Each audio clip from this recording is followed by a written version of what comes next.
আসসালামু আলাইকুম। আমরা এখন শিখব নবম দশম শ্রেণীর সাধারণ গণিত বইয়ের অধ্যায় ৮ এর বৃত্ত সম্পর্কিত উপপাদ্যের উপপাদ্য ২৪। এর আগে আমরা উপপাদ্য ২৩ পর্যন্ত শিখেছি। দেখো উপপাদ্য ২৪ এ কি বলেছে? বলেছে হলো কোনো চতুর্ভুজের দুইটি বিপরীত কোণ যদি সম্পূরক হয় তাহলে তার শীর্ষবিন্দু ৪টি সমবৃত্ত হবে। এখানে কয়েকটা কথা আছে। দেখো সম্পূরক, সমবৃত্ত।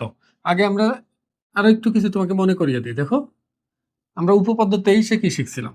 উপপাদ্য ২৩ এ শিখছিলাম যে কোনো চতুর্ভুজের শীর্ষবিন্দু যদি পরিধির উপরে অবস্থিত হয়, মানে কোনো চতুর্ভুজ যদি বৃত্তে অন্তর্লিখিত হয় আর কি, এটাকে আমরা বলি বৃত্তে অন্তর্লিখিত চতুর্ভুজ। মানে বৃত্তের পরিধির উপর যখন শীর্ষবিন্দুগুলো থাকবে তখন ওই চতুর্ভুজকে আমরা বলছিলাম বৃত্তস্থ চতুর্ভুজ বা বৃত্তে অন্তর্লিখিত চতুর্ভুজ, যাই বলো না কেন। এখন ওখানে আমরা কি প্রমাণ করছিলাম যে এই ধরনের চতুর্ভুজের বিপরীত কোণ দুইটা যোগ করলে হয় ১৮০ ডিগ্রি। দেখো বিপরীত কোণ দুইটা যোগ করলে ১৮০ ডিগ্রি হওয়ার মানে হলো এই কোণ দুইটা পরস্পর সম্পূরক। আমরা ওখানে অবশ্য প্রমাণ করেছিলাম বিপরীত কোণ দুইটার যোগফল ২ সমকোণ। ২ সমকোণ মানে তো ১৮০ ডিগ্রি। এখন দেখো, আর এখানে বলছে যে কোন চতুর্ভুজের যদি বিপরীত কোণ দুইটা পরস্পর সম্পূরক হয়, মানে দুইটা কোণের যোগফল যদি ১৮০ ডিগ্রি হয়, তাহলে এই চতুর্ভুজের শীর্ষবিন্দুগুলো কোনো বৃত্তের উপর অবস্থিত। সেই বৃত্তের উপর অবস্থিতকেই বলা হয় সমবৃত্ত। মানে মনে রাখবা, যদি কতগুলো বিন্দু একটা বৃত্তের উপর অবস্থিত হয়, পরিধির উপর অবস্থিত হয়, তাহলে এই বিন্দুগুলোকে আমরা বলি হলো সমবৃত্ত। বা অন্যভাবে তুমি বলতে পারো, কতগুলো বিন্দু দিয়ে যদি একটা বৃত্ত অতিক্রম করে বা একটা বৃত্ত যায়, তখন ওই বিন্দুগুলোকে বলি আমরা সমবৃত্ত। কতগুলো বিন্দু দ্বারা যদি একটা রেখা যায়, তখন ওই বিন্দুগুলোকে বলি আমরা সমরেখ। তো এটা আরেকটা জিনিস মনে রাখবো যে একটা ত্রিভুজের, যে কোনো ত্রিভুজ যেমনই হোক না কেন, সূক্ষ্মকোণী, স্থূলকোণী, সমকোণী, সমবাহু, বিষমবাহু, সমদ্বিবাহু যাই হোক না কেন, সব ত্রিভুজেরই একটা পরিবৃত্ত অঙ্কন করা যায়। পরিবৃত্ত মানে এমন একটা বৃত্ত অঙ্কন করা যায় যে বৃত্তটা ওই ত্রিভুজের ৩টা শীর্ষবিন্দু দিয়ে চলে যায়। এটা আমরা পরবর্তীতে শিখবো, দেখবা। মানে তার মানে বলা যায় যে ৩টা বিন্দু যদি সমরেখ না হয়, মানে ৩টা বিন্দু যদি একই রেখায় অবস্থিত না হয়, যেমন এই যে ৩টা বিন্দু দেখো, এরা হলো সমরেখ। এই 3টা বিন্দু যদি সমরেখ না হয়, 2টা সমরেখ হতো আর একটা অন্য জায়গায় থাকতো, তারপরেও এই 3টা বিন্দু দিয়ে একটা বৃত্ত আঁকা সম্ভব। এটা আমাদের মানে বিনা সংকোচে, বিনা সন্দেহে মেনে নিতে হবে, কারণ যে কোনো ত্রিভুজেরই পরিবৃত্ত অঙ্কন করা সম্ভব। এখানে আমরা আঁকবো না, অন্য সময় আঁকবো, আপাতত তুমি বিশ্বাস করো। তাহলে মনে রাখবা, যেহেতু 3টা বিন্দু দিয়ে সবসময় একটা বৃত্ত অতিক্রম করে, তাহলে আমি বলতে পারি একটা চতুর্ভুজের যে কোনো 3টা বিন্দু সবসময় সমবৃত্ত হবে, এতে কোনো সন্দেহ নাই। কিন্তু আমাকে প্রমাণ করতে হবে 4টা বিন্দু সমবৃত্ত। তার মানে যখন আমাকে একটা চতুর্ভুজ বলে দিল, মনে করো এবিসি একটা চতুর্ভুজ, এবিসিডি একটা চতুর্ভুজ, তাহলে আমি কিন্তু এমনিতেই বলতে পারি যে এ বিন্দু, বি বিন্দু এবং সি বিন্দু এটা যে সমবৃত্ত, 3টা বিন্দু যে সমবৃত্ত, এটা প্রমাণ করার কোনো প্রয়োজন নাই। এটা প্রমাণ ছাড়াই আমরা বলতে পারি, কারণ এটা তো নিয়ম। কারণ যে কোনো 3টা বিন্দু দিয়ে আমরা যে কোনো সময় বৃত্ত আঁকতে পারি। কিন্তু শর্ত হলো এই 4টা বিন্দু দিয়েই বৃত্ত আঁকা যাবে কিনা, বা 4টা বিন্দুই কোনো বৃত্তের উপর অবস্থিত কিনা, সেটা আমাকে প্রমাণ করতে হবে। কিন্তু 4টা বিন্দু বৃত্তের উপর অবস্থিত হয় যদি বিপরীত কোণ দুইটা 180 ডিগ্রি হয়, অন্যথায় হবে না।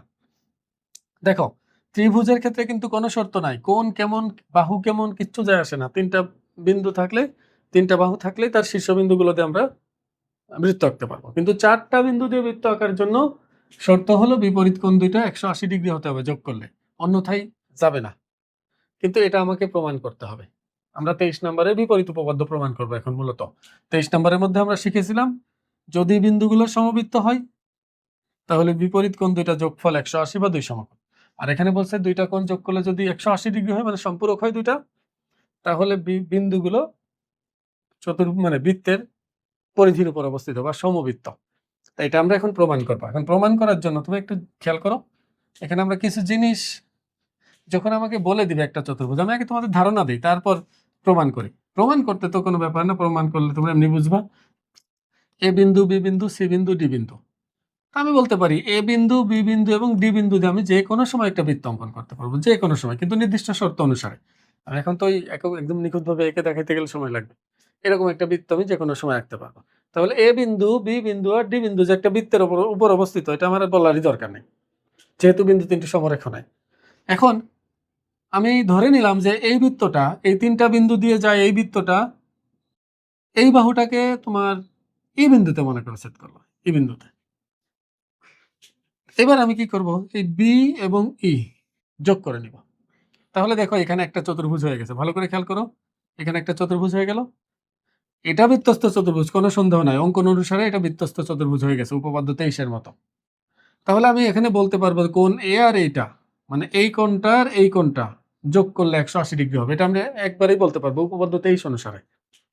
আবার প্রশ্নে বলা আছে বিপরীত কোণ দুইটা সম্পূরক, মানে এই যে চতুর্ভুজটা আমরা নিয়েছিলাম এর বিপরীত কোণ দুইটা যোগ করলে 180 ডিগ্রি হয়, মানে এ কোণের সাথে সি কোণ যোগ করলেও 180 ডিগ্রি হচ্ছে, এই কোণের সাথে ই কোণ যোগ করলেও 180 ডিগ্রি হচ্ছে। তার মানে এই কোণটা আর সি কোণটা আসলে সমান, কারণ একই কোণের সাথে এটা যোগ করলেও 180, ওই কোণের সাথে আবার এটা যোগ করলেও 180, তাহলে অবশ্যই এই দুইটা কোণ সমান হবে, না হলে তো একই মান আসতো না ব্যাপার।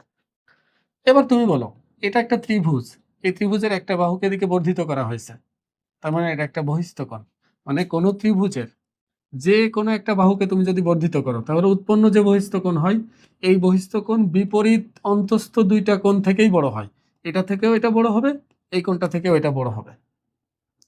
তার মানে আমি বলতে পারি যে এই কোণটা অবশ্যই এই কোণটা থেকে বড়, এই চিত্র অনুসারে, কারণ ত্রিভুজ যেমন দেখা যাচ্ছে, তো এই কোণটা অবশ্যই এটা থেকে বড়, কিন্তু আমরা যে মাত্রই দেখলাম এই কোণ আর এই কোণ সমান, তাহলে এই কোণ আর ওই কোণ সমান হওয়ার জন্য একমাত্র উপায় হলো সি বিন্দু আসলে এখানে না, সি বিন্দুটা এই কাছে আসতে আসতে যখন ই বিন্দুর উপরে চলে আসবে তখনই এটা সত্য হবে, অন্যথায় সত্য হবে না। তার মানে ই বিন্দু এবং সি বিন্দু যদি একই বিন্দু হয় তখন এই দুইটা কোণ সমান হবে, অন্যথায় কোনোভাবেই সমান হবে না, কারণ এই বহিস্থ কোণ সবসময় এদিকের অন্তস্থ কোণের থেকে বড় হয়। তো আমরা এটাই করব। প্রথমে ধরে নিব যে তিনটা বিন্দু সমরেখ নয়, তাহলে এই বিন্দু তিনটা দিয়ে একটা বৃত্ত অঙ্কন করা সম্ভব, ওই বৃত্তটা ডিসি বাহুকে এই বিন্দুতে ছেদ করে।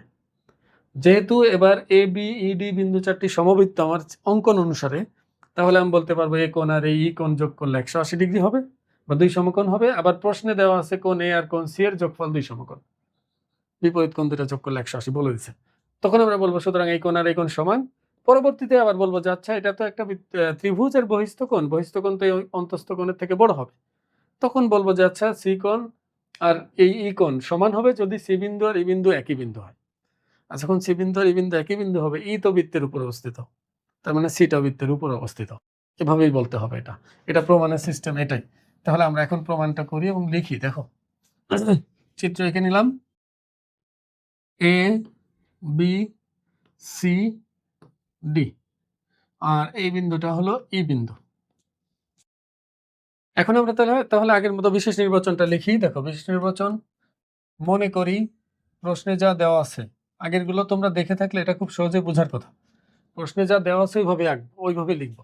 মনে করি এই যে কোন চতুর্ভুজের বিপরীত কোণ দ্বয় সম্পূরক বলছে না, তাহলে মনে করি এ বি সি ডি চতুর্ভুজের কোণ বি এ ডি প্লাস কোণ বি সি ডি সমান হলো দুই সমকোণ। আবার কোণ এ বি সি প্লাস কোণ এডিসি এটা যোগ করলেও দুই সমকোণ। আবার প্রমাণ করতে হবে যে এ কমা B comma c comma D, A B C D বিন্দু চারটি সমবৃত্ত। এটা হলো আমার বিশেষ নির্বাচন। আর দেখো অঙ্কন কি করছি, এই বৃত্তটা আমরা নিজে থেকে আঁকছি, তাহলে এটা অঙ্কনের মধ্যে দিতে হবে। আবার বি কমা ই এটা আমরা যোগ করছি নিজে থেকে, কারণ এখানে বৃত্তের কথা বলছে, সমবৃত্ত প্রমাণ করতে হবে, কিন্তু বৃত্ত তো আঁকতে বলে নাই। তাহলে আমরা এখানে অঙ্কন দিয়ে দিই, এটা বলে দিব এ বি ডি। দেখো এ বি ডি বিন্দু দিয়ে আমি বৃত্তটা এঁকেছিলাম, এই তো পরে দিয়েছি।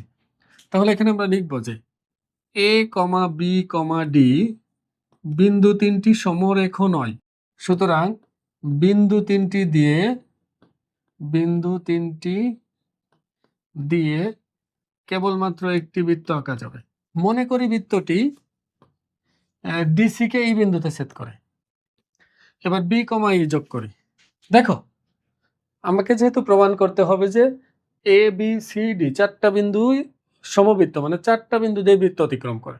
তা আমরা জানি যে কোনো তিনটা বিন্দুকে আমরা যে কোনো তিনটা বিন্দু নিয়ে আমরা বলতে পারি তিনটা বিন্দু দিয়ে বৃত্ত আঁকা যায়। তো ধরে নিলাম সেই বৃত্তটা হলো এটা, এবং এই বৃত্তটা ডিসি কে এই বিন্দুতে ছেদ করেছে।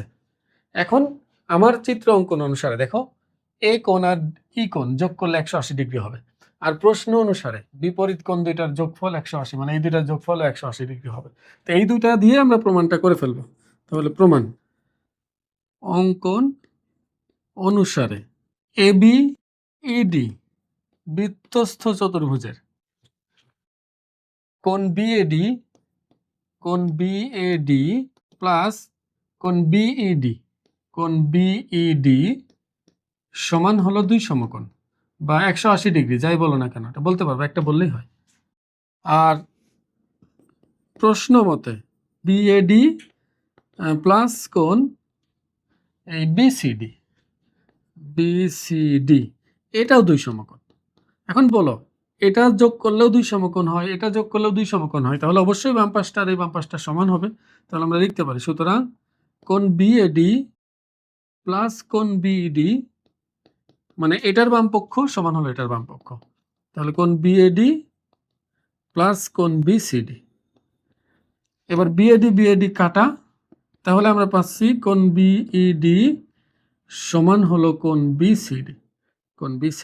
একটু লক্ষ্য করো, এই কোণটার এই কোণটা সমান, এটা কখনোই সম্ভব না। এই ই বিন্দু আর সি বিন্দু আলাদা বিন্দু হলে কখনোই দুইটা কোণ সমান হওয়া সম্ভব না। কারণ বিইসি ত্রিভুজের বহিস্থ কোণ হলো এটা, আর বহিস্থ কোণ বিপরীত অন্তস্থ কোণের প্রত্যেকটা থেকে বড় হয়। মানে এই বহিস্থ কোণ এই ত্রিভুজের ভিতরের এটা থেকেও বড় হয়, এটা থেকেও বড় হয়, সন্নিহিতটা বাদে এটা থেকেও বড় হবে, এটা থেকেও বড় হবে। তাহলে এটা থেকে এই কোণটা আসলে বড় হওয়ার কথা, কিন্তু এখানে যে সমান হয়ে গেল, এটা তো একদম খাঁটিভাবে সমান দেখানো হয়েছে, এখানে কোনো গোঁজামিল নেই, কোনো ঝামেলা নাই। তাহলে নিশ্চয়ই এই সি বিন্দু আর এই বিন্দু আসলে একই বিন্দু, এই সি বিন্দুটা কাছে আসতে আসতে ই এর উপর চলে আসবে, তাহলে সত্য হবে জিনিসটা। তার মানে সি বিন্দু বাহিরে না, বৃত্তের বাহিরে না, হয় ই বিন্দুর উপরে অবস্থিত এটা। তাহলে আমরা এখানে লিখতে পারি এটা। আবার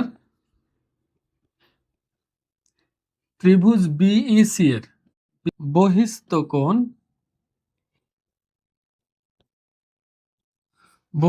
কোণ বিইডি গ্রেটার দেন কোণ বিসিই। এখানে সাইড নোট আমি দিচ্ছি না, তোমরা দিয়ে নিবা, কারণ সাইড নোট দিলে আমার জায়গা শেষ হয়ে যাবে, আমি আর লিখতে পারবো না। তুমি এখানে বলবা যে ত্রিভুজের বহিস্থ কোণ বিপরীত অন্তস্থ কোণের প্রত্যেকটা থেকে বড়।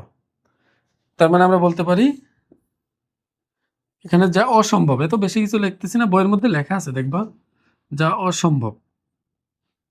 দেখো, কারণ বিইডি আর বিসিডি আমরা মাত্রই দেখলাম সমান, আবার এখানে দেখতেছি বহিস্থ কোণ হওয়ার কারণে বিইডি বিসিডি থেকে, ভুল লিখছি নাকি, বিইডি বিসি, আচ্ছা বিসিই কে আবার বিসিডি লিখবো আর কি। কারণ দেখো বিসিই কোণ আর বিসিডি কোণ একই কোণ, এই কোণের মধ্যে পার্থক্য নাই, বাহু বাড়ালে কোণের মান পরিবর্তন হয় না।